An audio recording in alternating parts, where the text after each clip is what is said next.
শুভেচ্ছা বিধি জানিয়ে আজকের ভিডিও শুরু করছি।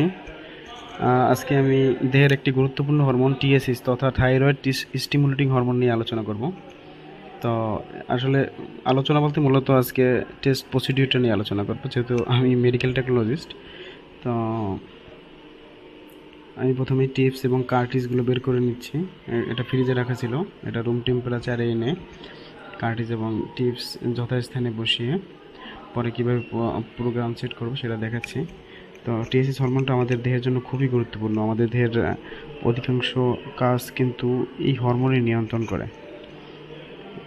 যখন শরীরে থাইরয়েড হরমোন লেভেল কমে যায় অথবা শরীরে সাইকোলজিক্যাল বা ফিজিওলজিক্যাল স্ট্রেস প্রকাশ পায়, তখনই কিন্তু হাইপোথ্যালামাস উজ্জীবিত হয়ে আমাদের থাইরোটোপোনিন রিলিজিং হরমোন বা টিআরপি নিঃসরণ করে।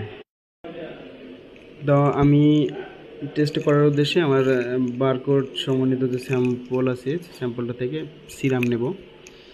তো মাইক্রোপিপেট দিয়ে নির্দিষ্ট পরিমাণ সিরাম, আমাদের এই মেশিনে মূলত 200 মাইক্রোলিটার সিরামের কথা বলা হয়ে থাকে। তো 200 মাইক্রোলিটার সিরাম নিচ্ছি, সামান্য বেশি নিচ্ছি কারণ টিপসে কিছুটা লস হবে আমাদের। তো নির্দিষ্ট ওয়েলে আমি দিয়ে দিচ্ছি আমার সিরামটা।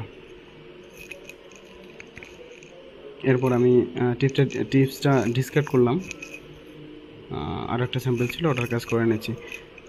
তো থাইরয়েড গ্ল্যান্ডের চিকিৎসার অগ্রগতি সম্পর্কে নিয়মিত ধারণা নিতেও কিন্তু আমরা টিএসএস করে থাকি। যাদের টিএসএস অ্যাবনর্মাল আগে থেকে কমে বাড়ে, তাদের ডক্টররা নির্দিষ্ট প্রেসক্রিপশনের মাধ্যমে সেটা নিরাময়ের চেষ্টা করে থাকেন, যদিও এটা এরকম ইমব্যালেন্স অবস্থায় বেশিরভাগ সময় থেকে যায়। তো এদের চিকিৎসার অগ্রগতি সম্পর্কে ধারণা পেতেও এই টেস্টটা করা হয়ে থাকে। তো আমি টিপস এবং আমার কার্টিজটা ঠিক আছে কিনা চেক করে নিয়ে তারপর প্রোগ্রামে চলে গেলাম। আমাদের সেকশন এতে একটা টোপনে রান করা আছে, যেন সেকশন বিটা সিলেক্ট করে নিলাম, ওটা ফাঁকা আছে এবং ওটা আমি আমার কার্টিজ এবং টিপস দিয়েছি টিএসএসের জন্য। তো প্রথমে আমি অ্যাসে সিলেক্ট করে নেব, 1 নম্বর পজিশন থেকে অ্যাসে সিলেক্ট করে নিলাম। অ্যাসে হচ্ছে আমি যে টেস্টটা মূলত করতে চাই, তো টিএসএস করবো, এর জন্য টিএসএসটা সিলেক্ট করে নিচ্ছি।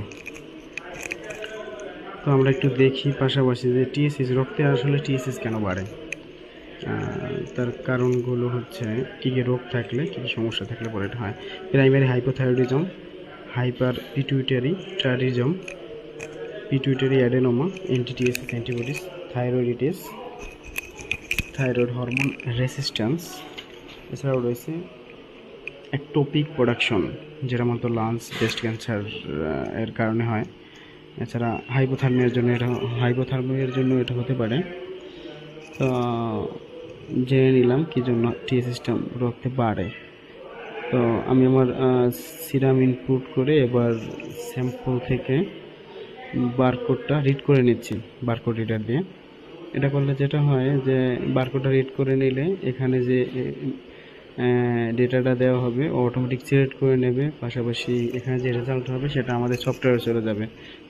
এই যে আইডিটা ইনপুট নিচ্ছেও, তো সফটওয়্যারে গেলে যেটা হবে, আমরা মূলত বলে রাখি মাইসফট সফটওয়্যারে কাজ করে থাকি। এটা একটা মেডিকেল সফটওয়্যার, যেটাতে টোটাল হাসপাতালের যত রোগী এবং তাদের সেবাসমূহ লিপিবদ্ধ থাকে। তো আমরা টেস্ট করলে পর সেই রেজাল্টটা আসলে এই সফটওয়্যারে চলে আসে এবং যেটা চাইলে ডক্টর তার নিজের জায়গা থেকে দেখতে পারে এবং রোগী যদি চায় রিপোর্ট নেবে, সেটা আমরা প্রস্তুত করে দিই।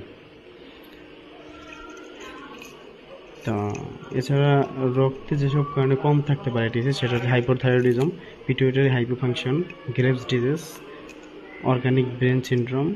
এছাড়াও আছে সেকেন্ডারি হাইপোথাইরয়েডিজম। তো টিপস এবং কার্টিজটা আবার চেক করে নিই, আমি টেস্টটা স্টার্ট করে দিলাম, তারপর রান করে দিলাম। নির্দিষ্ট সময় পর রেজাল্ট আমার সফটওয়্যার চলে যাবে। তো আজকে এ পর্যন্তই বন্ধুরা, পরবর্তীতে অন্য কোনো ভিডিওতে অন্য হরমোন এবং এছাড়াও রক্তের বিভিন্ন টেস্ট নিয়ে আসবো, সেই সময়ের অপেক্ষায় থাকলাম।